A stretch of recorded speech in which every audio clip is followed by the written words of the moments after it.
I get angry just thinking about it makes me mad. Little kids doing drugs, it turns my stomach. That stuff hurts. It stops you from living up to your potential. It holds you back. It hurts the user.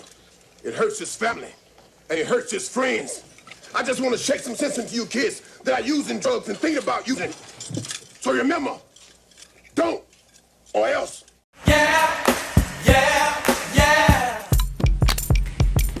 Hi, you're watching Dante Boxing Nation.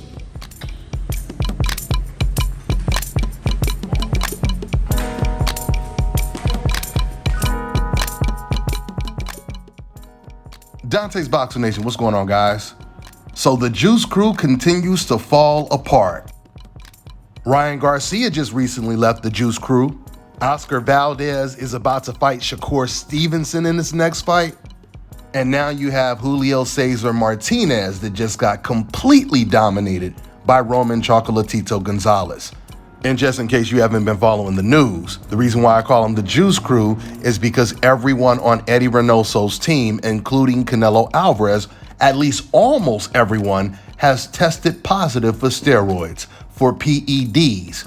And the WBC defended them for testing positive for PEDs.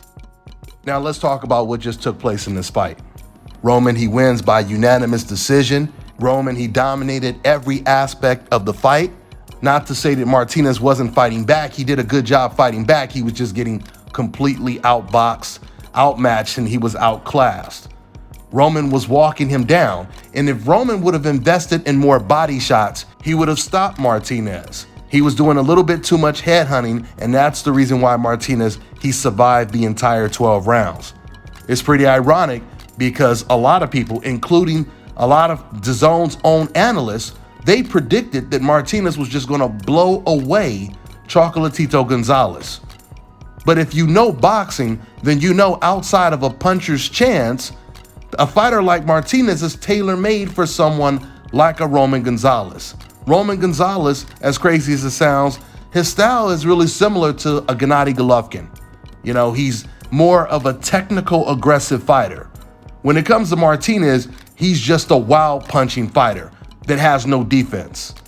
Roman has defense and he has intelligence. I'm not saying he's Floyd Mayweather, but he has intelligence to go along with his aggression. And that's what separates the two. So once again, outside of thinking Martinez has a puncher's chance, I don't know how anyone could have thought that Martinez was just gonna blow away Chocolatito Gonzalez. You know, it just amazes me how every single time we watch a boxing match, racial double standards are always exposed. In this fight, DAZN were constantly praising Roman Gonzalez because of his age of 34. They called him Superman. And when Chris Mannix interviewed him, he said, how are you able to do things like this? Fight these young, up-and-coming, strong champions when you're 34 years old, right? When meanwhile, Floyd Mayweather beat Canelo Alvarez at 36 years old, and he was actually fighting against a guy that was 15 to 20 pounds bigger than him. In this case, it was the contrary. Roman Gonzalez was fighting a man that was coming up in weight. That's right. Martinez was coming up in weight to fight Roman Gonzalez. Matter of fact, let me just give you a soundbite, just a sample of what DAZN was saying. This is Sergio Mora talking. I mean, we're watching something that comes along every 25 years, and if you don't appreciate it now, you never appreciate it. But hey, miles to go before he sleeps, it seems, at the age of 34. Nah, he's just, I mean, it's incredible what he's doing. I mean, this is Superman what we're watching, and I'm at 35 years old, mid-30s, still doing what he's doing against a 27-year-old feisty former champion, younger, coming up in weight, and embarrassing him like that in a one-sided fight. It's incredible.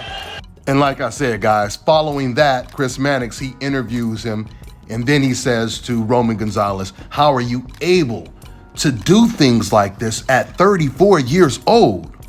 We know what time it is, don't we? And guys, don't get it twisted.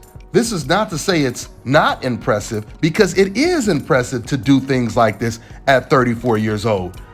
But everyone is supposed to be created equal. Everyone is supposed to get the same type of reception, especially when you're doing it at even an older age than 34 years old, like Floyd Mayweather was doing, against better competition. We all know that Floyd Mayweather, he could beat a smaller Martinez, Julio Cesar Martinez. Floyd could beat a fighter like that at age 40. If they were the same weight naturally, Floyd would probably beat someone like a Martinez today. Something else that was exposed in this fight, as often is the case, we see it all the time. Julio Cesar Martinez's team, Eddie Reynoso and the gang, they were continuously imploring Martinez to move. Don't stand there. Get a punch off and just move. In fact, in one of the rounds, they told him just basically take the round off, man. Just move. Keep moving. So what is it you guys say when you talk about black fighters, quote unquote, running, etc., etc.? Don't make me put together a compilation of all the fighters you say are just warriors and don't quote unquote run, like Adrian Granados versus Conor Benn, for example. That's just one of many examples. We know what time it is. And the main reason I'm addressing this double standard, because in one of my last videos, I reported what Eddie Reynoso, Canelo Alvarez's trainer, just recently said. He finally came out and he admitted that black fighters are difficult to fight. They have a very complicated style. Now, months before Eddie Reynoso said that, he also said that Jermall Charlo in particular is, and I'm using his words, a spectacular fighter. He's tall, strong, has a good jab, and has very good skills. This is what he said about Jermall Charlo before he made this admission, explaining why Canelo Alvarez has been avoiding Andrade and Charlo for 6 years through 3 different weight classes, right? And of course, some of the Mexican fans in the comment section, they said, oh, they're just difficult because they run, because they're always running, etc., etc. Now, and obviously, we know that that's not the case, because you have fighters like Gervonta Tank Davis, Terrence Crawford, Mike Tyson, Evander Holyfield. The list just goes on and on and on. Jaron Ennis. The majority of the best fighters today stand right in front of you, just like Floyd Mayweather stood right in front of Canelo Alvarez when Canelo was bigger, younger, and stronger than him. And there were moments in the fight where Floyd Mayweather was backing Canelo up to a corner, like when he hit him with that uppercut in the 7th round. But let's just say, for argument's sake, it was really true that black fighters, that's all they do is run. That's all they do is run. If that's the case, then the Mexican fans that are saying this, you're not giving your race enough credit, because you're saying that Mexicans don't have the intelligence to cut off the ring like Mike Tyson did when fighters were quote unquote running from him. Or maybe you're forgetting about your own legendary fighters like Julio Cesar Chavez Sr., who completely dominated a Hector Camacho Sr. that did nothing but quote unquote run and hold the entire night. The fight wasn't even competitive. And on top of that, when you say run where? What, to the dressing room? Because you're still in the ring with the person. So you're telling me that Mexican fighters don't have the intelligence today to know what to do when a person is using lateral movement or using angles? Well, guys, that's what separates a good fighter from a gifted special fighter, a great fighter.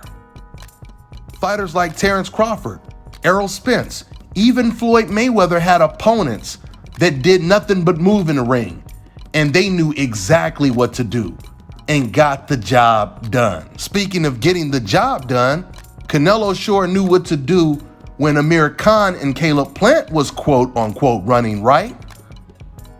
We know what time it is. That's all I got for now, guys. I'm on to the next one.